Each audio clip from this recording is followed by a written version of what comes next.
Sejam bem-vindos, meus comunicadores e minhas comunicadoras, a mais um episódio do nosso podcast Experience. Já falei pra vocês que se sintam em casa, o podcast é de vocês. E aquelas curiosidades dentro do mundo dos eventos, trouxe hoje mais uma palestrante especial, nossa convidada do Girls Power.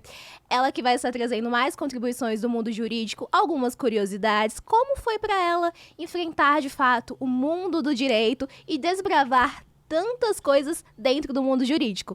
Então eu quero que vocês recebam comigo, com uma salva de palmas aí da sua casa, Islaine Vieira, ela que é advogada, também CEO do IV Assessoria Jurídica. Bem-vinda, Islaine! Muito obrigada, é um prazer estar aqui com vocês e poder compartilhar alguma coisa legal aí para vocês. Bem-vinda, é uma honra tê-la aqui conosco. Ainda mais vocês estando junto com a gente dentro do movimento do Girls Power, trazendo a sua contribuição dentro do mundo do direito e também como foi a sua trajetória. Mas conte aqui pra gente, você mencionou pra mim nos bastidores que nem sempre estar no mundo do direito foi o seu sonho. O que é interessante a gente olhar para esse ponto, porque algumas pessoas acham que sempre vai ser aquele sonho latente no coração, a profissão que você vai escolher, mas em muitos casos é a profissão que te escolhe. Exatamente, eu comentei com a Duda que o direito nunca foi o meu sonho. Simplesmente eu caí nessa profissão, estou aí, acredito poder ajudar as pessoas com seus conflitos jurídicos, né? Porque o papel do advogado é resolver problema jurídico, né? Da melhor forma possível. Então, o meu sonho sempre foi ter dinheiro, ter liberdade geográfica, né?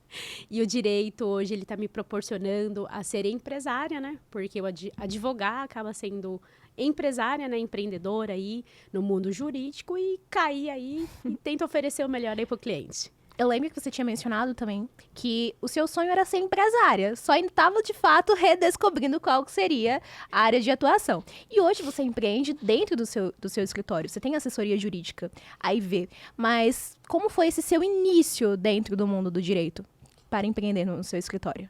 Bom, todo mundo inicia a profissão, né? Então você precisa estagiar. E aí eu comecei estagiando no escritório, na verdade eu entrei no escritório como secretária e veio demandas porque a antiga pessoa que eu trabalhava, ela precisava de ajuda. E daí eu não entendi o que os clientes questionavam e eu perguntava para ela, Islaine, eu não sei. Eu falei, eu também não sei, eu não sou advogada. E aí eu comecei a fazer direito por conta disso. E aí, lá eu comecei a ter acesso ao jurídico e tudo mais, saindo de lá, virei estagiária, trabalhei em alguns escritórios de nomes, né? O Nelson William foi um dos que eu trabalhei também. E depois disso veio a pandemia e eu e meu sócio resolvemos abrir o nosso escritório e estamos aí já um tempinho legal aí. E empreender, de fato. Empreendendo. Logo no começo, quando a gente olha para essa questão de toda a trajetória, sempre é muito difícil, ainda mais do zero. Porque eu queria voltar também um pouco na Islaine de alguns anos atrás, de como foi a sua trajetória, de construção dentro da sua carreira, no âmbito do direito, mas também a gente olhar um pouco para a questão do seu pessoal, porque as pessoas muitas vezes querem separar o pessoal e o profissional, só que nem sempre isso funciona, porque um, querendo ou não, está ali complementando o outro, e o impacto de toda a sua estrutura social também está inteiramente ligado, impacta no seu rendimento profissional. Então, queria que você pudesse voltar um pouco nesse tempo, falar como foi essa sua formação. Você me disse que veio também de comunidade. Então, os principais desafios que você enfrentou dentro desse processo. Ainda mais está dentro de um curso extremamente concorrido e também difícil, porque a gente olha pelo lado dele ser, na sua essência, de certa forma, masculina. Sim. Bom, a trajetória aí na questão jurídica é um desafio, né, para todos nós. Bom, eu vim de comunidade, então você ter, às vezes, o pessoal da comunidade, a mulher, ou, enfim, a pessoa, ela cria na cabeça, eu preciso de um curso, eu preciso gerar, eu preciso estudar para sair dessa condição. Então, antes de fazer o curso de Direito, eu tinha feito o curso de RH, Recursos Humanos. Eu queria ir para essa área, mas cair para o Direito, que hoje tem tudo a ver uma coisa com a outra, né? A área trabalhista e tudo mais. E aí, essa questão do Direito, ele é um pouco masculino, né? Não é machista, ele é masculino, porque precisa daquela pessoa da garra, aquela pessoa viril, que vai pra cima. E acredito eu que as outras advogadas que iniciaram no curso de Direito, acredito que elas tiveram que, em vários momentos, colocar essa capa, né? Da pessoa mais séria e tudo mais. Aí tem conflito, sim, com a nossa... Com você, né? Como pessoa. Então, assim, às vezes você quer ser um pouquinho mais doce, mas o direito exige que você seja mais agressiva, dependendo da área. Por exemplo, a área criminal exige que Esse você... pulso firme, de certa Muito, forma. muito. Você precisa chegar lá, às vezes tem como falar de forma gentil, mas tem momentos que você tem que se impor muito, né? Então, tem outras áreas que é mais tranquilo, a área da família, assim, um pouquinho mais tranquila. Mas algumas áreas você precisa ter um pouco mais desse lado, assim, mais masculino, sabe? Mais viril, mais brigar mesmo, né? Mas com um pouquinho de gentileza. Quais as suas principais áreas de atuação hoje? Bom, no escritório nós temos várias áreas, né? Uma das áreas que nós atuamos, a área carro-chefe é direito de trânsito, juntamente com o meu sócio, que ele tem especialidade na área. Então, direito de trânsito com cassação, suspensão. E o que o pessoal mais cai, gente, é o teste do bafômetro. Então, nós apresentamos muitas defesas nessa área. E aí, temos algumas técnicas bem legais. Dentro dessa área, atuamos também na área de direito de registros de marcas e patentes. Também temos, né, esse viés. Temos a área da família, né, planejamento familiar, desde o casamento até a morte. Então, assim, a gente pega tudo. Incluindo a separação. Exato, assim. Separou, aí começa outros conflitos, né? E aí temos essa área, né, de planejamento familiar. Temos a área trabalhista também, que é para os empresários, empreendedores, né? Precisa elaborar um bom contrato aí entre funcionário, entre empresa, empregado, empregador, entre prestador de serviços, é importante. E a área criminal, né, que também é importante. E em algum momento alguém vai precisar de um advogado. As pessoas odeiam advogado, mas pode ter certeza que um dia você vai precisar. Olha, é aquela história. A gente nunca quer precisar para ser defendido de um crime, né? É o que a gente estava comentando naquele dia, né? Na palestra. E como essa questão que você faz é voltado para a questão do teste do bafômetro? Essa defesa. Bom, do teste do bafômetro, como que funciona? Às vezes a pessoa tomou uma cerveja e... Tem uma blitz, aqui em São Paulo tem muita blitz, e aí às vezes ela é parada, né, com a blitz, e ela se recusa porque ela sabe que se ela assoprar lá o etilômetro, vai constar. E aí de lá ela já pode ser encaminhada para a delegacia. E aí vai ser aberto um processo criminal, né, e a CNH vai ser suspensa. E aí a boa parte das pessoas, que as pessoas fazem? Bom, eu bebi, então eu não vou assoprar lá, porque vai dar problema.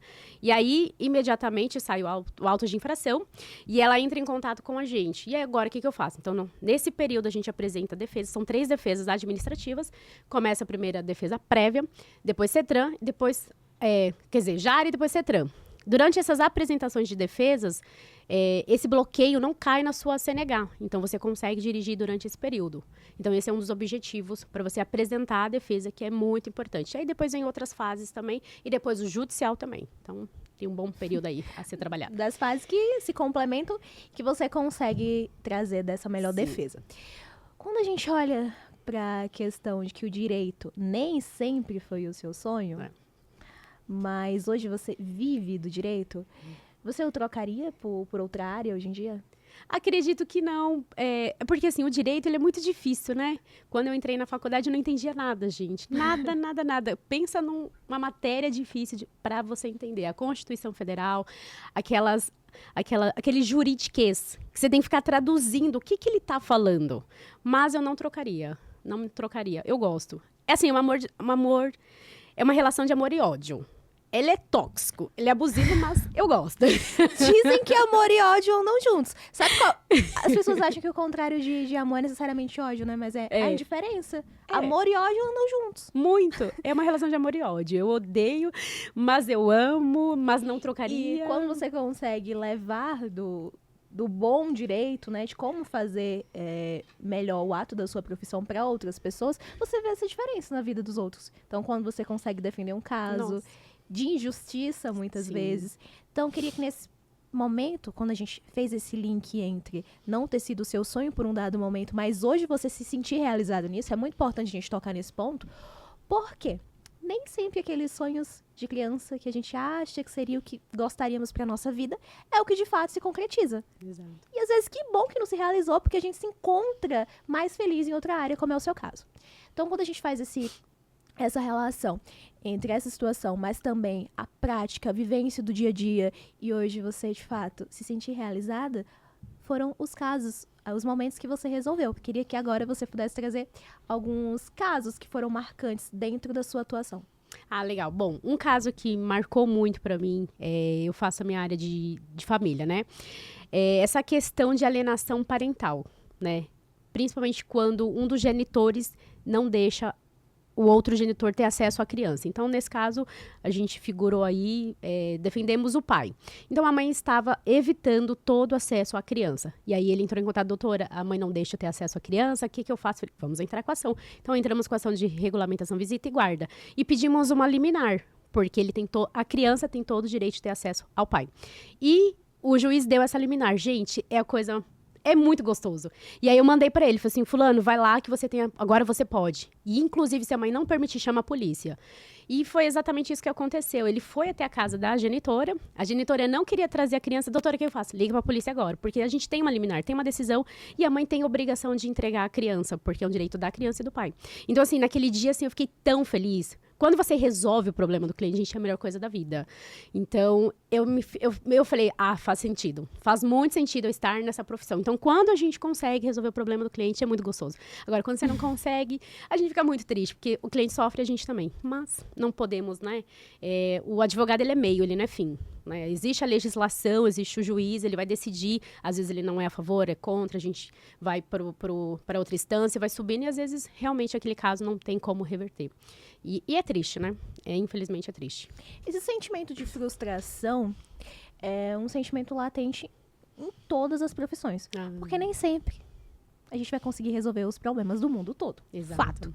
Como você lida hoje com esse sentimento de frustração para que essa carga emocional ela não te sobrecarregue e isso não afete a sua produção, o seu rendimento em outros processos? Olha, de início, quando eu tentava resolver um caso e não tinha o êxito, eu realmente ficava muito chateada, muito triste. E aí a gente, é importante fazer terapia, né, para você perceber qual que é a sua posição, o que você realmente pode fazer, o que você não pode, e ser muito transparente com o cliente. Eu vejo muitos clientes que chegam ao escritório e falam assim, mas o outro advogado falou que era causa-ganha. Eu falei, então vai com ele, porque comigo não é assim, não depende de mim. Então, assim, é trabalhar isso, olha, eu vou oferecer o meu melhor é esse aqui, eu vou brigar por você até o último, vou lá, despacho com o juiz, precisei da delegacia, eu vou fazer até o último, mas tem coisa que eu não posso. Milagre eu não faço de jeito nenhum, mas assim, o que depender de mim eu vou fazer, de verdade. E aí você tira esse peso, fala assim, poxa, eu dei o meu melhor? Não dei. Então, e aí trabalhando e dosando isso na cabeça.